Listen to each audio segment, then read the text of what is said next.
The world doesn't play fair. No matter how honest you are, someone will betray you. No matter how skilled you become, someone less qualified will take your place. That's the reality. But those who understand this reality, they survive. And those who survive, they rule. This is a power that you can't see, but everyone feels it. This is dark intelligence. Dark intelligence is born when people get betrayed, humiliated, and defeated. While others break down, you build strength from that pain. It's the kind of intelligence that listens, observes, stays silent, and strikes at the right moment. While others argue, you gather information. While they get angry, you calculate. While they drown in emotions, you plan the future. Most people play checkers. You're about to learn how to play chess. But before we go deep, let me be crystal clear. This knowledge is for protection, not destruction. Use it to defend yourself, not to harm innocent people. The goal is to understand the game, not to become the villain.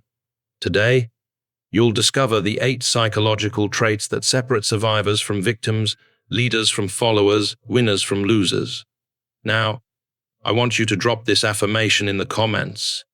I choose to be strategically intelligent, not emotionally reactive. Let's unlock the secrets that powerful people don't want you to know. 1. Calculated opacity. You're never fully transparent about your intentions. You only reveal what's necessary. When people know only half of the story, they fill in the blanks with their own imagination, and that imagination controls them. Machiavelli once said, "Everyone sees what you appear to be. Few experience what you really are." Think about the most intriguing people you know. They never tell you everything. They leave gaps in their stories. They answer questions with questions. They smile when you expect an explanation. This isn't about lying. It's about strategic communication. Most people feel obligated to give a complete answer when asked a question. They explain their motivations, their fears, and their plans, thinking they're building trust. But in reality, they're giving away their power. Smart people understand that mystery creates influence. When you don't reveal everything, people become curious. Curiosity breeds interest, which leads to respect, and respect leads to influence. Let's say someone asks about your weekend plans. Most people might say, "Oh, I'm just staying home, maybe watching some movies." That's complete transparency, but it's also forgettable. Instead, you could say, "I have something important to take care of." Then change the subject. Notice the difference. The first answer makes you predictable, the second, interesting. The goal isn't to be mysterious just for the sake of it. The goal is to control your narrative and relationships. Your information is your currency. Don't spend it all at once. When you practice calculated opacity, people start paying attention because they know you don't say everything. Your words carry more weight because they're rare. 2. Adaptive persona. You adjust your personality depending on who you're talking to.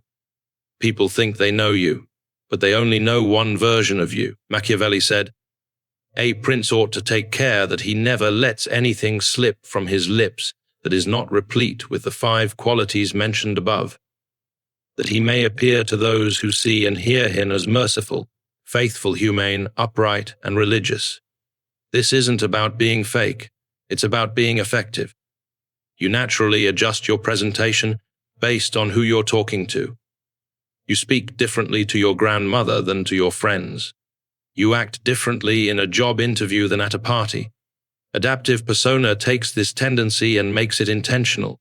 People you meet have different values, communication styles, and ways of processing information. If you use the same approach with everyone, you'll connect with some but miss others. Smart people study their audience and adjust accordingly. Are they analytical? Give them facts. Are they emotional? Connect with feelings. Are they practical? Show them how it works. Are they big picture thinkers? Paint the vision. This isn't manipulation. This is communication intelligence. Think about water. It takes the shape of whatever container it's in, but it's still water. Similarly, you adjust your presentation to fit the situation, but never lose your core values.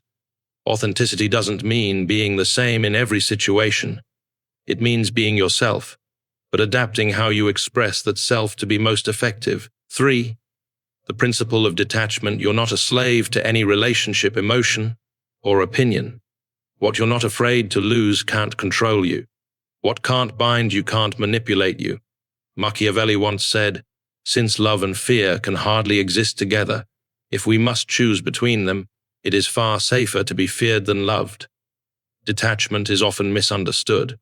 People think it means being cold or uncaring, but it doesn't.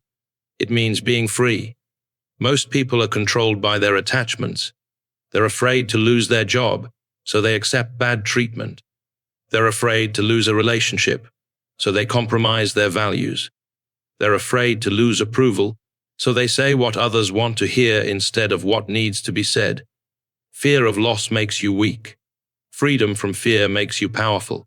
This doesn't mean not caring about anything. It means not being desperate for anything. Imagine two people negotiating a deal. One needs it to work out, the other has options.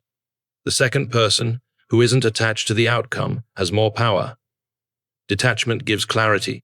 When you're not emotionally invested, you can make better decisions and negotiate from strength. 4. Silent leverage. You don't apply pressure directly, you wait. When people make mistakes and become vulnerable, your silent presence becomes the heaviest influence. Machiavelli said, "Never was anything great achieved without danger." Most people think power is loud, but real power whispers. Silent leverage is about creating influence without speaking a word. Instead of demanding respect, you make yourself indispensable. Instead of fighting for power, you make people give it to you willingly. In conversations, it means knowing when to pause, letting silence stretch, and controlling the rhythm of the conversation. In negotiations, silent leverage means having alternatives that you don't need to mention. In relationships, it means adding value without recognition. In professional settings, it means solving problems until people know they can count on you. Silent leverage requires patience and delayed gratification, trusting that your consistent actions will eventually create influence. 5. Psychological echo. You reflect people's deepest needs and fears back to them. They think you're speaking their language, but you're gaining understanding and influence. Machiavelli said, "Men judge more by the eye than the hand." Everyone sees what you appear to be. Few know what you really are. Psychological echo is about mirroring what people need to hear, not just what they say. This is about deep understanding and strategic communication. People don't buy products. They buy solutions to their problems. The better you can reflect back their real needs, the more valuable you become to them. Everyone you meet has invisible burdens, desires, and fears. Your job is to listen for those clues and reflect them back. When you understand someone's needs, you can communicate in ways that build trust and influence. When people feel understood, they naturally value you more. 6. Ambiguous morality. You're neither good nor bad. You just get things done. Real power doesn't always come in black and white. Machiavelli said, "Since it is difficult to join them together, it is safer to be feared than to be loved when one of the two must be lacking." Ambiguous morality means understanding that the real world is complex. Sometimes doing the right thing short-term leads to worse long-term outcomes. Sometimes being nice enables bad behavior. Sometimes protecting people requires making tough decisions that aren't pretty. Ambiguous morality isn't about having no morals. It's about making pragmatic decisions in complex situations. 7. Controlled exposure. You don't reveal everything about yourself. The less people know, the more they assume, and assumptions lead to mistakes that make your strategy easier. Machiavelli said, "Men are so simple-minded and dominated by their immediate needs that a deceitful person will always find plenty who are ready to be deceived." Controlled exposure is about being selective with your personal information.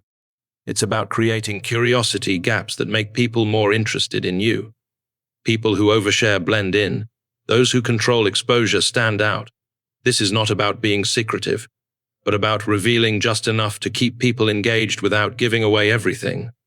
8. Outcome obsession. You're not here to win arguments or prove points. You're here to get results. Machiavelli said, "The promise given was a necessity of the past." The word broken is a necessity of the present. Outcome obsession is the trait that separates amateurs from professionals. It means focusing on results, not the process. Most people get distracted by irrelevant things. They want to be right, they want to look good, or feel good about their process. But those who focus on outcomes know that success is measured by results. They don't waste time on unnecessary games. They prioritize what matters most.